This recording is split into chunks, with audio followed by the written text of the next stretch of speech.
क्या मध्य प्रदेश लोक सेवा आयोग यानी कि एमपीपीएससी का नाम बदल दिया जाना चाहिए? हो सकता है कि इस वीडियो के आखिर में आप भी यही सवाल पूछने लगें या फिर आप इसका समर्थन करने लगें।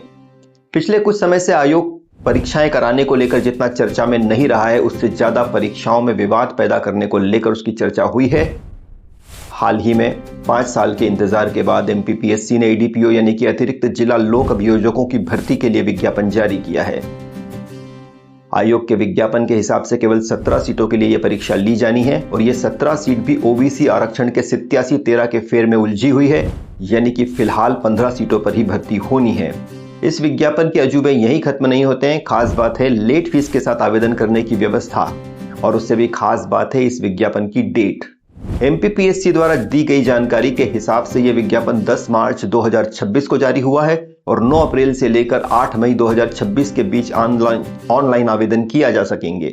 9 मई 2026 से लेकर 15 मई 2026 के बीच आप 3000 रुपए की लेट फीस के साथ आवेदन कर सकेंगे, और यदि आप ये डेट चूक जाते हैं तो आयोग ने इसके लिए आपको लंबे चौड़े विलंब शुल्क के साथ लंबी चौड़ी तारीख दी हुई है।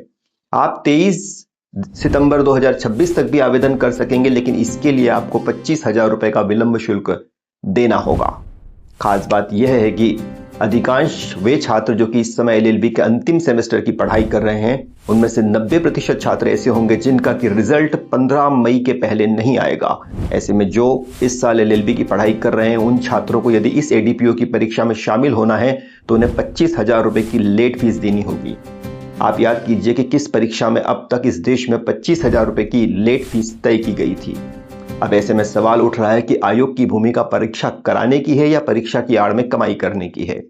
आयोग को 3,000 रुपए के विलंब शुल्क के साथ में आवेदन करने की तिथि 15 मई की बजाय 15 जुलाई रखनी चाहिए थी, ताकि वे छात्र जो कि इस साल एलएलबी के 6ठे सेमेस्टर की परीक्षा दे रहे हैं वे आसानी से आवेदन कर सकें। लेकिन आयोग के जिम्मेदार लोगों ने ऐसा बिल्कुल भी नहीं सोचा। यहां यह सवाल उठता है कि आयोग का मूल उद्देश्य क्या है। पहले ही 11 साल में आयोग तीसरी बार एडीपीओ की परीक्षा करवा रहा है और उसने इस परीक्षा की संभावित तिथि 18 अक्टूबर 2026 घोषित की है। लेकिन जानकारों के हिसाब से 2026 में परीक्षा होना लगभग असंभव ही है, क्योंकि आयोग ने इसके पहले 2021 में एडीपीओ की परीक्षा के लिए जो विज्ञापन जारी किया था उसकी प्रक्रिया पूरी होने में लगभग 4 साल लग गए थे। जहां तक पुरानी परीक्षाओं की बात करें तो 2021 की परीक्षा में एडीपीओ के लिए 20,000 से ज्यादा आवेदन एमपीपीएससी के पास आए थे और इनमें से 10,000 से ज्यादा अभ्यर्थी परीक्षा में शामिल हुए थे।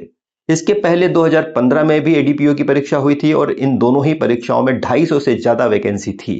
ऐसे में केवल 17 पोस्ट के लिए परीक्षा कराना कितना व्यवहारिक है, जबकि गृह विभाग स्वयं एडीपीओ की कमी से जूझ रहा है। अगर आपको यह वीडियो देखने के बाद अब ऐसा लगता है कि मध्य प्रदेश लोक सेवा आयोग का नाम बदल दिया जाना चाहिए, तो कमेंट करके बताइए कि आयोग का नया नाम क्या होना चाहिए।